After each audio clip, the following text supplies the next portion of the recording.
नमस्कार दोस्तों।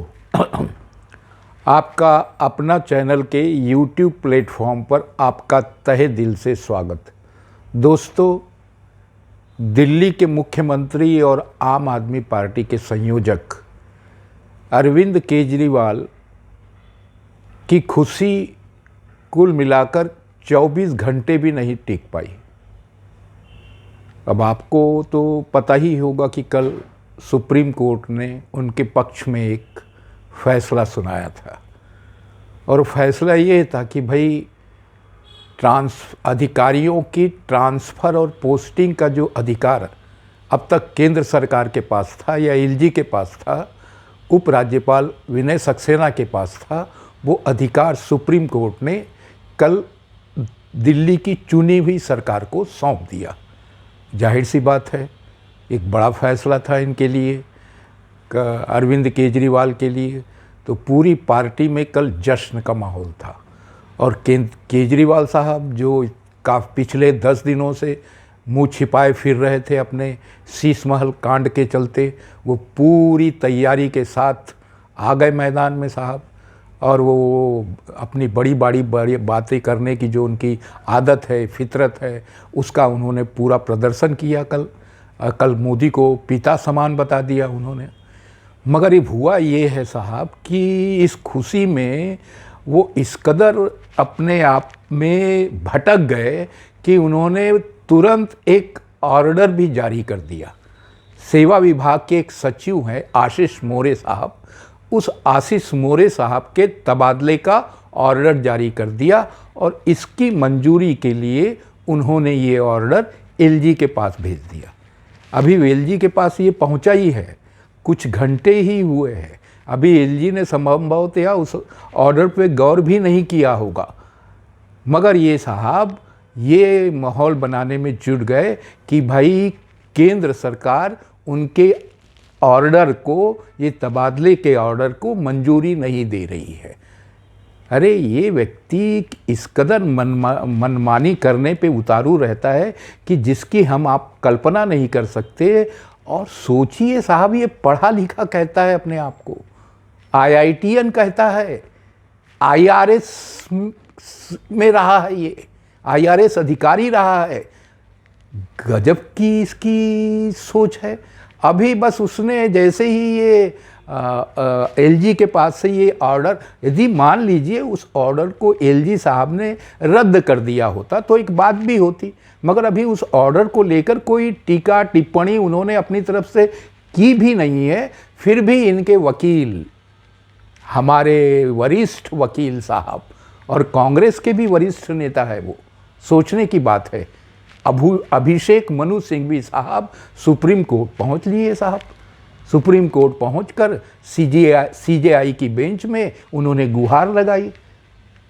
सीजेआई साहब से, धनंजय चंद्रचूड़ साहब से कहा कि साहब देखिए, कल आपने आदेश दिया कि अधिकारियों की जो ट्रांसफ़र है, जो पोस्टिंग है, उसका अधिकार दिल्ली की चुनी हुई सरकार के पास होना चाहिए और वो उस आपके इस आदेश की केंद्र सरकार कहिए या हमारे एलजी साहब कहिए अवमानना कर रहे हैं, अतः इस पर तुरंत सुनवाई होनी चाहिए। अब हमारे धनंजय चंद्रचूड़ साहब ने कहा कि भैया हम अभी तो इस पर तुरंत सुनवाई नहीं कर सकते हैं, इसके लिए एक बेंच का गठन किया जाएगा और उसके मुताबिक इस मामले की सुनवाई होगी। अरे अभिषेक मनु सिंघवी साहब एक सीनियर वकील हो, आप एक दल के पार्टी के वरिष्ठ नेता हो, कुछ तो इस जल्दबाजी को लेकर आपको थोड़ा सा विचार करना चाहिए। और सबसे बढ़कर ये देखिए कि अरविंद केजरीवाल साहब जैसे ही सुप्रीम कोर्ट से वो फैसला आता है और उस फैसले के बाद पूरी तरह से एक्शन मोड में आ जाता है तुरंत। तो इसका मतलब ये होता है कि भाई आप दिल्ली की जनता के लिए नहीं करते हुए, उनकी हकों में कुछ न करते हुए अपने लिए मनमाने अधिकार हासिल करना चाहते हो और ये बताना चाहते हो कि वर्चस्व की लड़ाई लड़ना चाहते हो, सियासी खेल करना चाहते हो। और इससे और क्या जाता है संकेत? ये तो आपको सोचना चाहिए थोड़ा सा कि भाई इस कदर जल्दबाजी मचाने का क्या मतलब होता है, इसका कितना गलत संदेश जाएगा कि भाई अभी आपने अपना वो तबादले का ऑर्डर एलजी साहब के पास भेजा और आप चाहते हो कि एलजी साहब तुरंत उस पर मंजूरी दे दे आपको। तो दोस्तों, ये लोग जब से सत्ता में आए हैं सत्ता का दुरुपयोग ही करते चले आ रहे हैं।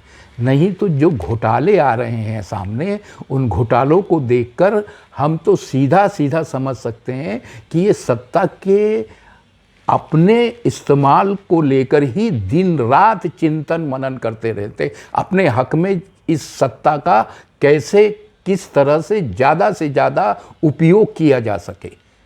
और लगातार पिछले जो 3 टर्म इनको मिल चुके हैं, ये तीसरा टर्म चल रहा है अरविंद केजरीवाल के मुख्यमंत्रित्व का, इसमें तो उन्होंने हद कर दी है। पंजाब चुनाव की जीत ने इनको तो बिल्कुल दीवाना सा बना दिया है कि भाई जनता को हम किसी भी तरीके से अपने झांसे में ले सकते हैं। पंजाब की और दिल्ली की जनता ने जो हमको मैंडेट दिया है, जनादेश दिया है, उससे इनके मन में ये भ्रम फैल गया है। दोस्तों, शराब घोटाले का जो ये है तलवार है, सजा की तलवार है, अरविंद केजरीवाल पर लगातार लटकी हुई है। आप भूले नहीं होंगे कि इनके पूर्व डिप्टी सीएम मनीष सिसोदिया पिछले 3 महीनों से तिहाड़ जेल में है और वो अपने बेल के लिए दर भटक रहे हैं।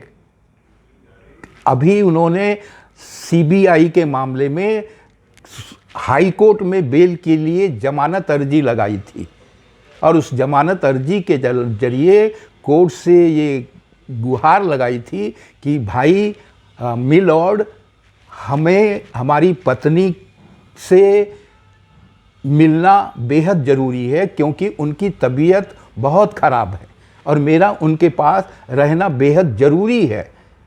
मगर हाई कोर्ट ने साफ कह दिया है कि भाई अभी आपको बेल नहीं दी जा सकती, चूँकि कोर्ट ने अपना फैसला सुरक्षित रख लिया है।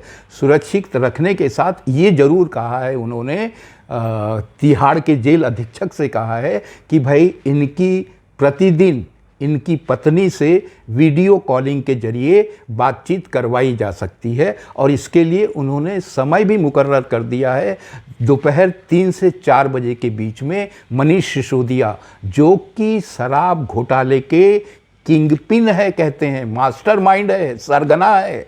आप कल्पना करिए, जब भी सीबीआई इस मामले में कोर्ट में दलील देता है तो वो यही कहता है कि इनकी बेल इसलिए मंजूर नहीं की जानी चाहिए कि दिल्ली में इनकी पार्टी की ही सरकार है और उस पार्टी की सरकार का इतना रसूख है कि ये लोग सबूतों के साथ छेड़छाड़ कर सकते हैं, उसको तहस नहस कर सकते हैं। इसलिए इनका जमानत पर जेल के बाहर आना एक बहुत बड़ा जोखिम होगा इस मामले के लिए और इसी आधार पर लगातार सभी कोर्ट बेल नामंजूर करती चली आ रही है। तो अभी बेल हाई कोर्ट ने तो अभी अपना फैसला सुरक्षित रख लिया है। इसी तरह से आज सीबीआई के ही एक मामले में राउज एवेन्यू कोर्ट ने इनकी यानी मनीष सिसोदिया की न्यायिक हिरासत फिर से 14 दिन के लिए बढ़ा दी है। अब कोर्ट जब इनको कोई क्या कहते हैं अपनी तरफ से राहत नहीं दे रहा है तो ये कोई भी एक सामान्य व्यक्ति भी समझ सकता है कि ये लोग महज सत्ता का दुरुपयोग करने के लिए पूरी तरह से तत्पर नजर आ रहे हैं। शीश महल कांड को लेकर क्या कहते हैं अरविंद केजरीवाल इस कदर बुरी तरह से घिर चुके हैं कि वो कहीं भी जब ये सवाल किया जाता है रिपोर्टर द्वारा, पत्रकारों द्वारा, तो वो वहाँ से तुरंत भाग लेते हैं। भाई दीजिए आप उस संबंध में आपके बारे में यदि टाइम्स नाउ नवभारत जो भी खुलासे कर रहा है आपके सरकारी आवास में किए गए रेनोवेशन के बारे में और जो भी तथ्य या आंकड़े रख रहा है उसको सही या गलत जो भी कुछ कहना है उस संबंध में कुछ कहना तो चाहिए। उससे आप नज़रें क्यों चुरा रहे हैं? आप लगातार भागने की कोशिश क्यों कर रहे हैं? चीज़ों को छिपाने की कोशिश क्यों कर रहे हैं?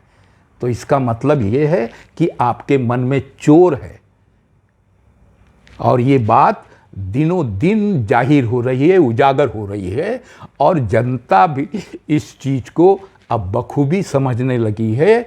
और ये मान कर चलिए कि आने वाले समय में आपको इसका परिणाम देखने को मिलेगा। तो दोस्तों, आज के अंक में इतना ही। धन्यवाद।